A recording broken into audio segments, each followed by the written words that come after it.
Hello रिवान, welcome back. आज हम सब हाई स्कूल के बोर्ड एग्जामिनेशन में आने वाले इंग्लिश के पेपर का प्रारूप समझेंगे कि बोर्ड एग्जामिनेशन में किस प्रकार का पेपर आएगा, उसका मॉडल क्या होगा, कितने सेक्शन में डिवाइड होगा और उसके हर सेक्शन में कितने कितने अंक होंगे। आज के इस वीडियो लेक्चर में समझेंगे। तो देखते हैं। तो जो क्लास 10th का इंग्लिश का पेपर होगा वह 4 सेक्शन में डिवाइड होगा। Section A, section B, section C और सेक्शन डी। तो जो पहला सेक्शन यानी सेक्शन ए होगा वह रीडिंग होगा। अब रीडिंग का मतलब क्या है कि वह एक तरह से अनसीन पैसेज होगा, यानी कोई पैसेज उठा करके दे दिया जाएगा जो आपके बुक से नहीं होगा, किसी अन्य जगह से दे दिया जाएगा और आप उस पैसेज को केयरफुल यानी बिल्कुल सावधानी पूर्वक पढ़ेंगे और उसी में से उसके नीचे क्वेश्चन दिए रहेंगे। जैसे पहला क्वेश्चन होगा, दे रहा है कि read the following passage carefully and answer the questions given below. यानी दिए गए जो भी हमारे अवतरण है उसको पढ़िए और उसमें जो क्वेश्चन नीचे दिए जाएंगे, कह रहा है कि क्वेश्चंस गिवन बिलो, तो उन सभी जो नीचे दिए गए प्रश्न होंगे उनका हमें आंसर देना होगा। अब प्रश्न कैसे होंगे, तो दे रहा है कि शॉर्ट आंसर टाइप क्वेश्चंस। उसमें से 2 क्वेश्चंस ऐसे आएंगे कि जो छोटे छोटे होंगे और वे हर एक क्वेश्चन 3-3 नंबर का होगा, यानी 6 नंबर में होगा। उसी में से 2 क्वेश्चन और होंगे, कह रहा है कि वेरी शॉर्ट आंसर टाइप वोकाब्युलरी। अब उसमें कुछ आपको शब्दकोश दिए जा सकते हैं और शब्दकोश में क्या होगा, हो सकता है कि एंटोनिम्स पूछ दिया जाए या सिनोनिम्स यानी पर्यायवाची हो या विलोम शब्द हो और उसी में से छांट के आपको लिखना होगा। तो यह भी 2-2 नंबर में होंगे यानी 4 नंबर में। तो सेक्शन ए 10 नंबर का होगा, यानी सेक्शन ए में केवल एक ही, वह केवल अनसीन पैसेज होगा और वह 10 नंबर में। पहला 2 क्वेश्चन 3-3 नंबर में होगा जो 6 नंबर में, और दूसरा उसमें का जो क्वेश्चन होगा वह 2-2 नंबर में, जो वोकाब्युलरी यानी एंटोनिम, सिनोनिम और भी कुछ हो सकते हैं, तो वह 2-2 नंबर में पूछा जाएगा। अब है section B. Section B writing होगा। अब राइटिंग किस प्रकार से होगा, तो उसमें जो दूसरा क्वेश्चन दिया जाएगा प्रश्न पत्र में, दूसरा क्वेश्चन सेक्शन बी में, तो उसमें देगा लेटर आ सकता है या एप्लीकेशन। तो लेटर किसी पे भी हो सकता है कि पिताजी के पास लेटर लिखिए कि उनसे कुछ पैसे आपको मांगने हैं, या लेटर लिख करके अपने मित्र को अपने यहाँ अपनी बहन की शादी में आमंत्रित कीजिए। या हो सकता है कि गर्मी की छुट्टी हो गई, आप अपने मित्र को पत्र लिख करके अपने यहाँ बुलाइए ताकि गर्मी का सीज़न आपके यहाँ गुजारे और आप लोग मस्ती कर सकें। इस प्रकार का कुछ हो सकता है लेटर। या कह रहा है कि एप्लीकेशन, या हो सकता है कि कुछ प्रार्थना पत्र एप्लीकेशन आ सकते हैं। तो एप्लीकेशन अब किसी प्रकार का हो सकता है कि आप प्रिंसिपल के पास एप्लीकेशन लिखिए, छुट्टी के लिए हो सकता है। एप्लीकेशन लिखिए कि शाम को आपको जैसे ही विद्यालय ओवर होता है तो ओवर होने के बाद आपको गेम खेलना है। या हो सकता है कि आप किसी विषय में कमज़ोर हैं, आप उनके पास एप्लीकेशन लिखिए कि आपको उसके लिए एक्स्ट्रा कोचिंग की व्यवस्था की जाए। तो किसी प्रकार के एप्लीकेशन हो सकते हैं और वह 4 नंबर में होंगे, उसका मार्क्स 4 होगा। सेक्शन बी में तीसरा क्वेश्चन है descriptive paragraph, report, article based on given verbal clue. अब ये क्या होगा कि एक पैराग्राफ आपको तैयार करना होगा। उसमें कह रहा है कि वर्बल क्लू यानी गिवन वर्बल क्लू, यानी कुछ नीचे आपको शब्द दिए गए रहे होंगे और उस शब्द के आधार पर आपको एक पैराग्राफ या आर्टिकल तैयार करना होगा। यानी शब्द का जो क्लू होगा वह नीचे दिया रहेगा और वह 6 नंबर में आएंगे। अब यह कैसे होगा तो यह अगले वीडियो में हम लोग समझेंगे, एक एक करके सभी को। यह अनसीन पैसेज भी एक के बाद एक करके देखेंगे, उसके बाद इसको भी, राइटिंग को भी देखेंगे। अब एक के बाद एक करके हम लोग इसको देखते जाएंगे और हर वीडियो आप लोग निश्चित रूप से देखिएगा ताकि आपका जो भी मार्क्स है वह 70 में 70 आ जाए, किसी प्रकार का एक भी अंक आपका कम ना हो। अगला क्वेश्चन है सेक्शन सी। सेक्शन सी में ग्रामर पोर्शन आएगा। अब ग्रामर पोर्शन में क्या होगा, तो क्वेश्चन नंबर 4 होगा कि कह रहा है कि 10 क्वेश्चंस, 10 क्वेश्चन होंगे। क्या दिया है कि MCQ मतलब मल्टीपल चॉइस क्वेश्चंस।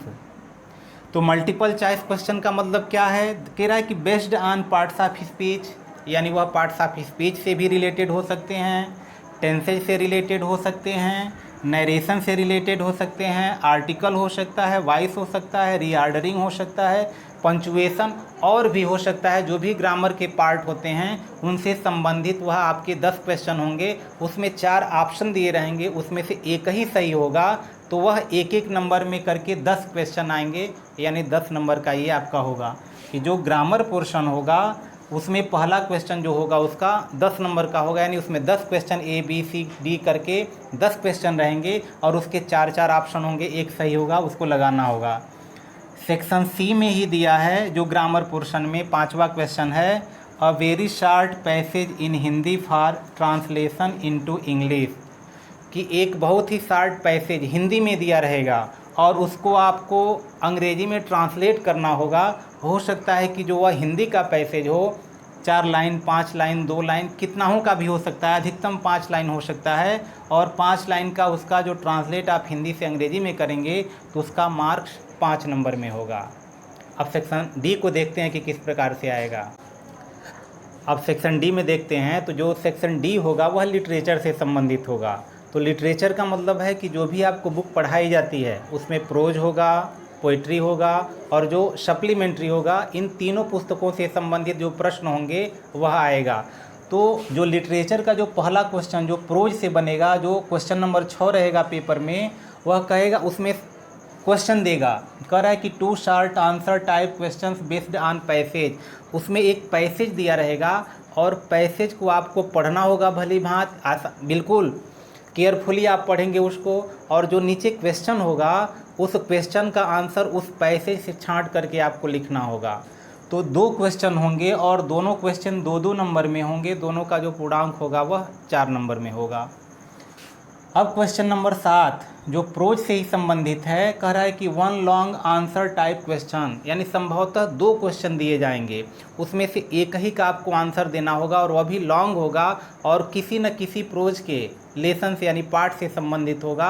अब जो भी आपका पाठ पढ़ाया गया है, आपको पाठ पढ़ाए गए हैं उसी से संबंधित होगा और एक ही क्वेश्चन उसमें से करना होगा और उसका जो मार्क्स है वह 4 का यानी 4 नंबर का वह होगा।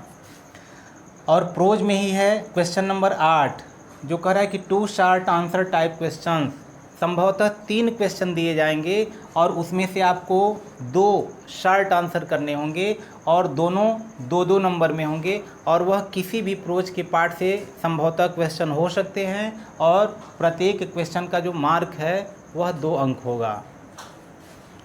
अब प्रोज से ही संबंधित है क्वेश्चन नंबर 9, कह रहा है कि 3 very short vocabulary based match questions, यानी कॉलम ए और कॉलम बी करके देगा और हो सकता है कि उसमें से सिनोनिम मिलाने के लिए भी कह सकता है, एंटोनिम को कह सकता है, यानी पर्यायवाची भी हो सकता है उसका मीनिंग खोजने के लिए, या विलोम शब्द भी हो सकता है। एक तरफ सेक्शन ए लिख देगा, एक तरफ सेक्शन बी लिख देगा, इधर 3 ठो वर्ड मीनिंग देगा, 3 वर्ड मीनिंग दाहिने तरफ यानी बी कॉलम में देगा।